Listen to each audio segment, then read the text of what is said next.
So this is a fun little what if in our world today with everyone trying to do a cinematic universe like Marvel.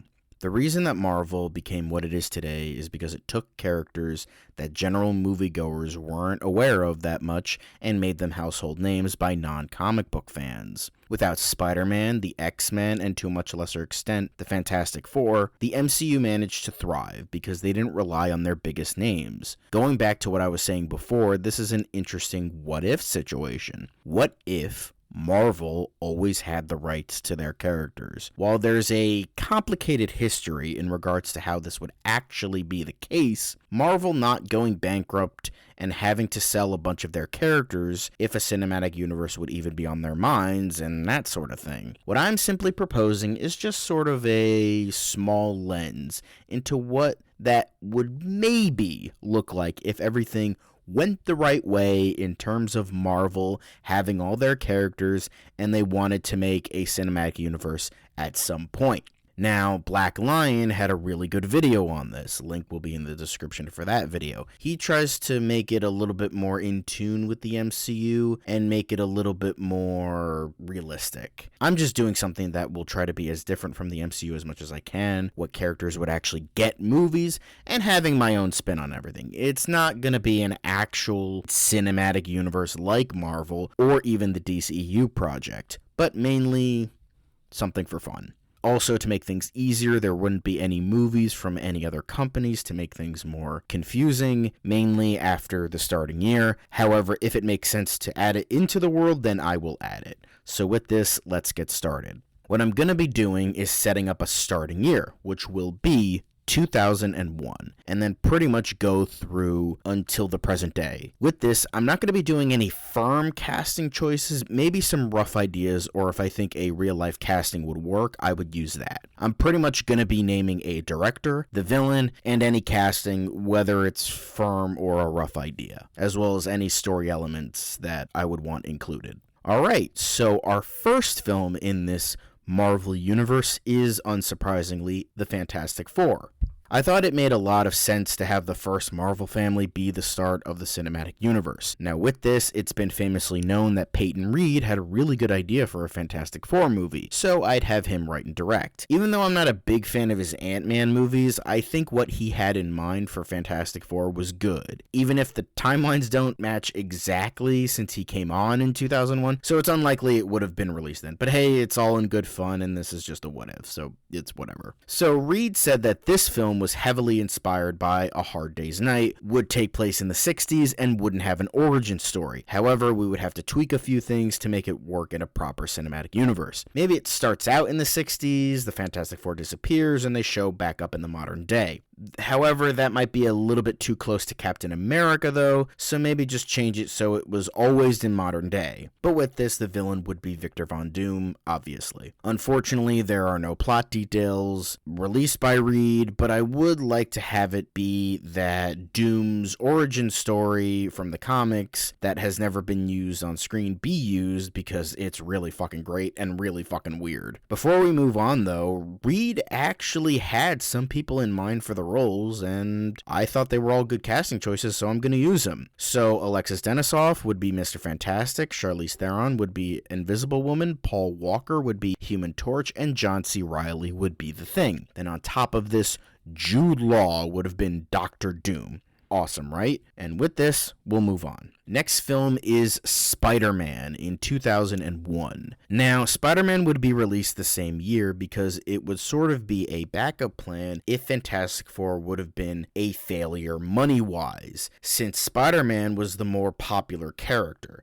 And since it's so close to the actual film we got, I'm just going to have Sam Raimi's version here. Maybe some tweaked things to fit it in with the established universe, and possibly a cameo from the Fantastic Four since they are friends in the comics. Hugh Jackman almost got a cameo as Wolverine in the actual film we got, so I feel like a cameo from someone wouldn't be too far off. With this, Green Goblin would be the villain, and we could have Tobey Maguire in the lead role, but I feel like with a Marvel trying to create an established universe, maybe get some someone who is actually the age of a high schooler, I could see Frankie Muniz being a good Peter Parker, since Malcolm from Malcolm in the Middle is a huge nerd, so he could do nerdy fairly well, and he was 16 at the time. But also Wes Bentley, despite being a tad too old, was a fan favorite for the part at the time. It depends what would fit the best. Personally, I would want someone of age, but with child labor laws, that might prove to be difficult, so anybody I have said could work.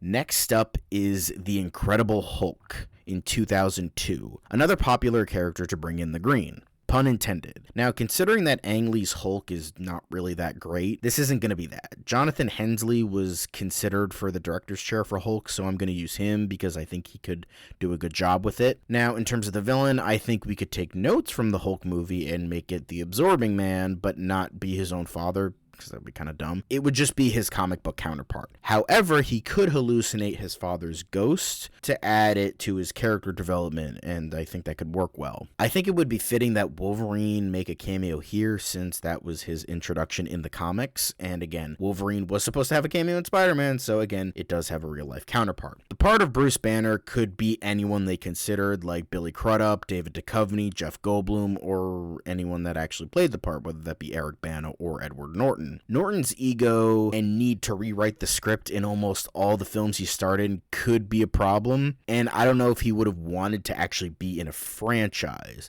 I would love to have him, but I don't know if he would have worked. But as someone who loves Norton in the 2008 film, I think I would just have him anyway. Next is Deathlok in 2003. This is definitely a weirder one, but this was a canceled film back in the early 2000s, and with our new, weirder MCU, I feel like this could work here. I'm not really all that familiar with the character of Deathlok, but what I do know is that Lee Tamahori, or Paul McGugan, if I am pronouncing those correctly, would have been the director, so might as well pick one of them. I would probably go with the latter, since Lee Tamahori did Die Another Day, and we don't want that shit, and Paul McGugan does have some experience with like superhero stuff, because he did the underrated film with Chris Evans, Push, so that could make more sense. And then for the character of Deathlok, I would say get an action guy for the role, maybe someone like Scott Adkins. I think he could work, and I don't think it would warrant a lot of acting ability, so he would probably be fine. Not sure about the incarnation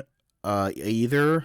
But I assume it would be the Michael Collins version, since that was the most recent incarnation of the character. It would make the most sense with that Clayton Burr would be the villain, and it would be a vengeance-driven film. Weapon X would also be mentioned. They weren't the ones who created Deathlok, but since they're similar, I think having them mentioned would make sense. But that's kind of it, so moving on. Next is Spider-Man 2. Again, it would pretty much be the Spider-Man 2 we got. Sam Raimi would return, Alfred Molina would play Doc Ock, and whoever was Spider-Man in the first film would return here. And I would also want Professor X to be mentioned at some point. I don't know where that would be or if it would make sense, but at some point. Next is Ant-Man, the Edgar Wright directed Ant-Man that we should have gotten. Now, not a lot is known about what Wright was going to do, just the tone was sillier and described as more English and irreverent, and some tidbits of various things here and there. There was no quantum realm, less connecting with the overall MCU, and Hope Van Dyne having less of a role. It was inspired by the 1979 story To Steal an Ant-Man, where Pym and Lang fight the Nano Warrior, who would be the villain of this movie.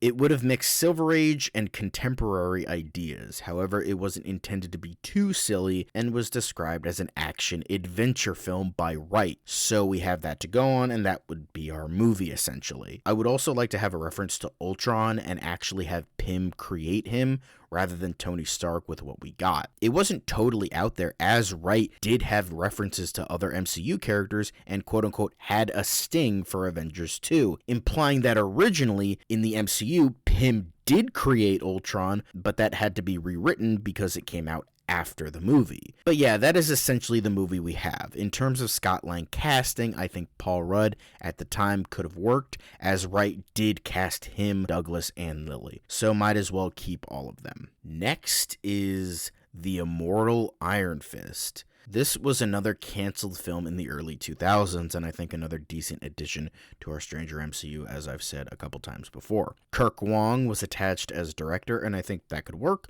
while Ray Park was supposed to play Iron Fist, and fuck it, that works too. I think this would have been a really cool martial arts flick that might not necessarily be an origin story either. Would make sense for the villain to be Steel Serpent. Next is Black Widow. This was another cancel film, and it was intended to be a hard R, brutal, and visceral Cold War thriller from David Hayter. This was intended to take place in the early 90s, and here I think that could work, since Black Widow doesn't seem like someone to age much, and it wouldn't be as far off as something like the 60s with the Fantastic Four movie. The villain would have been Alexei Shostakov, also known as the Red Guardian. I think a good choice for Black Widow would have been Olga Kurylenko, as she was one of the names floating around for Black Widow in the actual MCU, as well as actually being born in the Soviet Union also kinda helps. Captain America would be mentioned at some point. Then we have our big event film with X-Men. Now, in our universe, the big movies we got were Avengers movies because that was the biggest team Marvel had the rights to. Now that Marvel has the rights to their actual biggest team,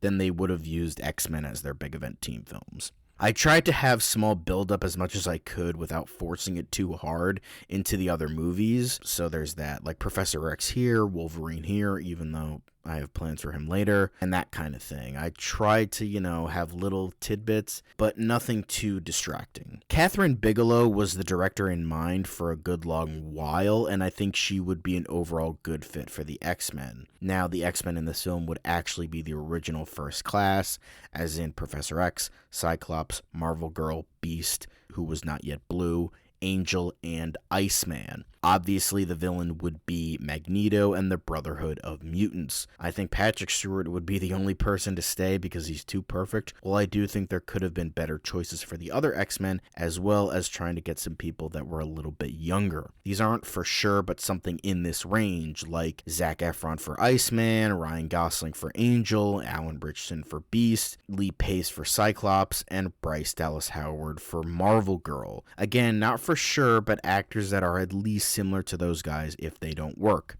The Last Stand did come out in 2006 though, so Ben Foster could also be Angel even if he didn't leave that much of an impression in The Last Stand, because he is a good actor. It would be similar to the first movie but with some necessary changes to account for the different characters. So the next film is Nick Fury, another cancel film. Not a lot is known about it except that it was to be loosely based on Nick Fury, Agent of S.H.I.E.L.D. I imagine it would be a cool espionage action flick akin to the first Mission Impossible. Maybe involve AIM, since they never truly got a chance to shine in the actual MCU. I would say get someone like David S. Goyer to direct it, since this would probably not be the best entry in the MCU, and despite knowing comics, he's not very good at movie versions of said comics. But he could probably make a dumb fun action movie type of thing. You could probably just get Samuel L. Jackson because he's awesome and is a great Nick Fury. This would also tease the Avengers, by the way. Next is Fantastic Four Subterrana. So now we get into more creative territory since we are moving away from films that actually happened. I didn't want Galactus to be the threat for only the second Fantastic Four film, so I made it Mole Man and the Moloids. It could be more along the lines of a sillier entry, but it could also work if they took the threat seriously, because I think that could warrant a better film and get away from what modern Marvel is with its diet Whedon-esque quips everywhere. It would still be directed by Peyton Reed and the cast of Four returning, and then get like Danny DeVito as Mole Man, because that would be awesome. Next is The Incredible Hulk 2. This would be more along the lines of the actual Incredible Hulk film we got. I would make Louis Leterrier, if I'm pronouncing that correctly, the director here. The cast would return, and Abomination would be the villain. I actually don't mind that Abomination looked the way he did in the movie we got, so they could make him look like that here as well. Plus, we would include that tease for the third Incredible Hulk film with Samuel Stearns becoming the leader. Next is Spider-Man 3. This would not be the film we got, but instead what Sam Raimi actually wanted to do with Spider-Man 3 by having Sandman and Goblin be the villains instead of Sandman, Goblin, and Venom. The cast would return, and then we would get whoever played Harry Osborn in the other two films to play Goblin here, whether that be James Franco or someone else. Then in like a post-credit scene, the symbiote could be teased. I'm not the biggest fan of Sandman being Ben's actual killer, so I'd remove that too. Mainly because I think him wanting to be with his daughter would be enough for Spider-Man to forgive him and not bring him in. Because Sandman has been perceived as a more sympathetic villain in the comics at points. Yes, it wouldn't be as personal, but I found him being the real killer to be too idiotic. Next is Captain America. This would essentially be the film we got, except some things would be tweaked so that it would be a tad bit darker and a tad bit more like a war film than a pulp adventure. Not taking away what made the film so great, just more along the lines of a war film. Then Red Skull would feel a bit more like a villain here. The director would stay Joe Johnston, and Chris Evans probably could have worked, but with Jensen Ackles playing Soldier Boy and him being considered for the role, I think he could have handled the role just as well as the ending with Captain America being awoken in the present being cut because he's not going to be in the Avengers. Spoiler alert. Next is Doctor Strange. This one is a good one. Just picture this. A Guillermo del Toro directed Neil Gaiman script involving Strange becoming a master of the mystic arts sometime in the 20s and 30s. That shit is just fucking perfection right there. All we really know about it, though, is just that. The setting and that Gaiman and Del Toro were collaborating. But considering how amazing that idea sounds, you just have to go with it. I feel Gaiman's out-of-world mystical ideas with Del Toro's dark fairy tale concepts would go together in perfect matrimony. Plus, it could still work with the setting because Del Toro and Gaiman did plan to bring Strange into the present day, and he was described as a man out of time. I think Cumberbatch would have been a bit too unknown. I know Joaquin Phoenix was in the running for the role, and it would have been very unlikely he would have taken it, but I think him or somebody like him could have been good, and he maybe would have been a bit more keen on the idea with someone like Del Toro directing. Next is Ghost Rider. This would essentially be the 2007 film, but slightly tweaked to make sure it fits in the cinematic universe, and so it doesn't suck. With this, I changed directors to have Stephen Norrington in the chair because I think he would have worked better considering his work on Blade, which probably would still be a movie in this world because it came before. Johnson isn't a bad director, but clearly wasn't the right fit for Ghost Rider. I would also make it R-rated because I feel Ghost Rider would make sense for it to be R-rated. And I would get Nick Cage,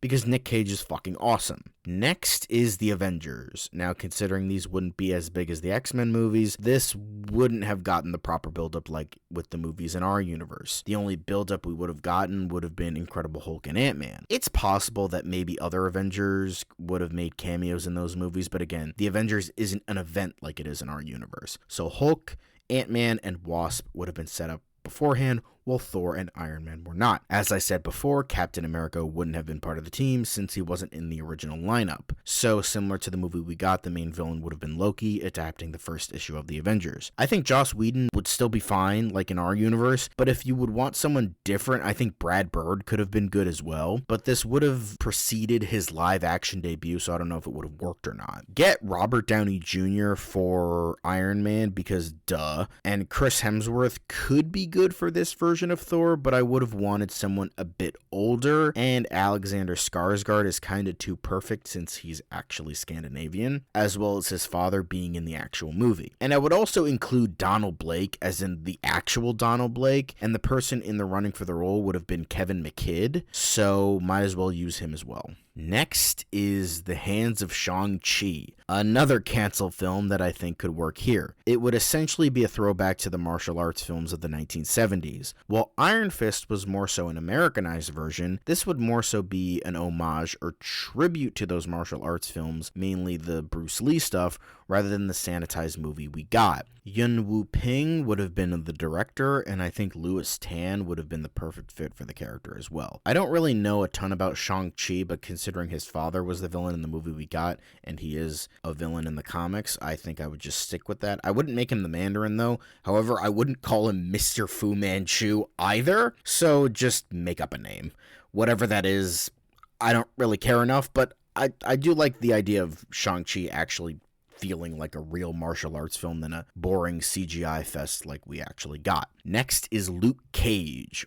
While the previous film would be a throwback to martial arts films, this would have been a throwback to blaxploitation films. This also was another canceled film with John Singleton in mind for directing, and I think that would have been perfect. In terms of casting, I do think Mike Coulter could have been a good fit since the age matches up with the age of Ray Park. But if we wanted someone a bit older, I think Michael Jai White would have been really good because he can fight and he's an okay actor. Villain would probably just be Cottonmouth like in the TV show. Next is Daredevil. This one is not going to be like the Mark Steven Johnson film or the show, but another idea that we almost got from Joe Carnahan. He wanted to do a hard R, gritty, and brutal Daredevil film, reminiscent of films like Mean Streets and Taxi Driver. So I thought, well, make that a reality, but here. But again, some things would have to be tweaked. It wouldn't take place in the 70s like Carnahan wanted, but I still think it could work in modern day. Maybe adding in the TV show's explanation of the Avengers fucking up New York, and with that, could still be inspired by those films. He also was inspired by different music at the time, and this one would have been inspired by classic rock. The villain was intended to be Kingpin, obviously. In terms of Daredevil, though, I don't have anyone in mind for the role. I mean, Charlie Cox was great in the show, so you could probably use him. Michael C. Hall was rumored for the role, even though they turned out to be false. But if you wanted an older, more seasoned Daredevil, then I think he could have done a good job. In some of the concepts, Spider-Man was considered to be in the film, as in the 2003 film, due to their friendship with the comics, but couldn't due to rights. So with this, might as well make him have a cameo here. Next would be X-Men United. This would essentially be X2 X-Men United, but with some small tweaks. Now, this would introduce some new members like Wolverine, obviously, Storm, Sunfire, Colossus, and Nightcrawler. William Stryker would be the villain, played by Michael Fassbender, because I think Brian Cox would have been a bit too old, but if you would really want him and age really doesn't matter, then fuck it, Brian Cox it is, because the man's a terrific actor. You can make him the more militaristic type from the movie we got, or have him be the more religious type from the original comics. You could even have that famous panel in the movie, since we would be adding Nightcrawler. I would have Matthew Vaughn as a director this time around because he did a good job with First Class, and I think he could fit here. In terms of the new additions, might as well bring in Hugh Jackman for Wolverine and Alan Cumming for Nightcrawler. If too old, then you can get those types just younger. I'm probably going to be mispronouncing these names, and I apologize in advance. Stefan Kapicic and Andre Tricato would be Colossus, as in, like, the guy they got for Deadpool. Andrew Koji would be Sunfire, and Lupita Nyong'o as Storm. Again, not perfect casting choices, just think of those types is all. Alright, so that covers the first half of this Marvel Cinematic Universe with no rights issues. So that is it for the time being. Check in for part 2 next month.